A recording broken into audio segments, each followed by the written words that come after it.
Hello everyone, আসসালামু আলাইকুম। কেমন আছেন সবাই? আশা করছি সবাই ভালো আছেন। আজকে চলে আসলাম নতুন একটা রেসিপি নিয়ে। আজকের রেসিপি হচ্ছে বেগুন দিয়ে বড় মাছের পেটি। আজকের রেসিপিতে আমাদের লাগবে, আমি এখানে দিয়ে দিয়েছি পেঁয়াজ, আদা, রসুন। পেঁয়াজগুলি একটু বাদামি করে আদা রসুনটা দিবেন। দেওয়ার পরে এখানে আমি দিয়ে দিচ্ছি এক এক করে সব গুলি উপকরণ দিয়ে দিচ্ছি। মরিচের গুঁড়ি দিয়ে দিব, হলুদের গুঁড়ি দিয়ে দিচ্ছি, এখানে হাফ চামচ ধনিয়া গুঁড়ি দিয়ে দিব, স্বাদ মতো লবণ। মশলাগুলো যাতে পুড়ে না যায় দিয়ে দিব পরিমাণ মতো, অল্প পরিমাণে একটু পানির পরিমাণ বেশি দেওয়া যাবে না। যতটুকু মশলাটা কষানোর জন্য যতটুকু পরিমাণ পানি লাগে ততটুকু অ্যাড করতে হবে।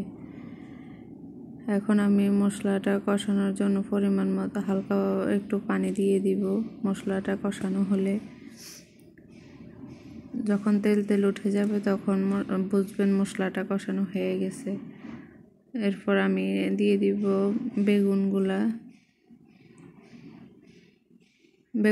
আমি যে সাইজে কেটে নিয়েছি, আপনারা চেষ্টা করবেন ওই সাইজে কাটার জন্য, তাহলে ভালো হবে। এখন আমি বেগুনগুলো দিয়ে দিব। বেগুনগুলো দেওয়ার পরে দিয়ে দিব 3-4টা কাঁচামরিচ, কারণ একটু কালার না হলে বেগুনটা খেতে ভালো লাগে না। একটু ঝাল ঝাল ট্রাই করবেন, একটু যাতে ঝাল ঝাল বা একটু লাল লাল হয়, তাহলে আপনারাও খেতে ভালো লাগবে।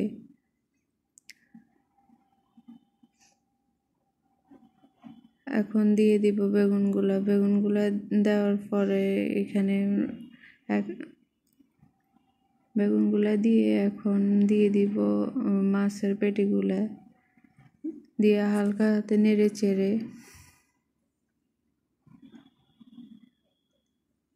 ভালোভাবে কষিয়ে নিব। আমি এখানে একটু জিরা বাটা অ্যাড করছি যাতে মাছের তেলের গন্ধটা না আসে। আপনারা চাইলে অ্যাড করতে পারেন। আমি 2টা তেজপাতা দিয়ে দিছি।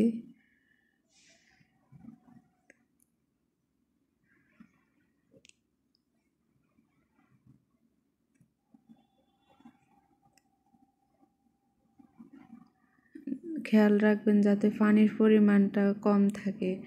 এখানে অধিক পানির পরিমাণ অ্যাড করা যাবে না, কারণ মাছের তেলের থেকে যে তেলটা উঠবে ওইটাতে আমাদের বেগুনটা হয়ে যাবে।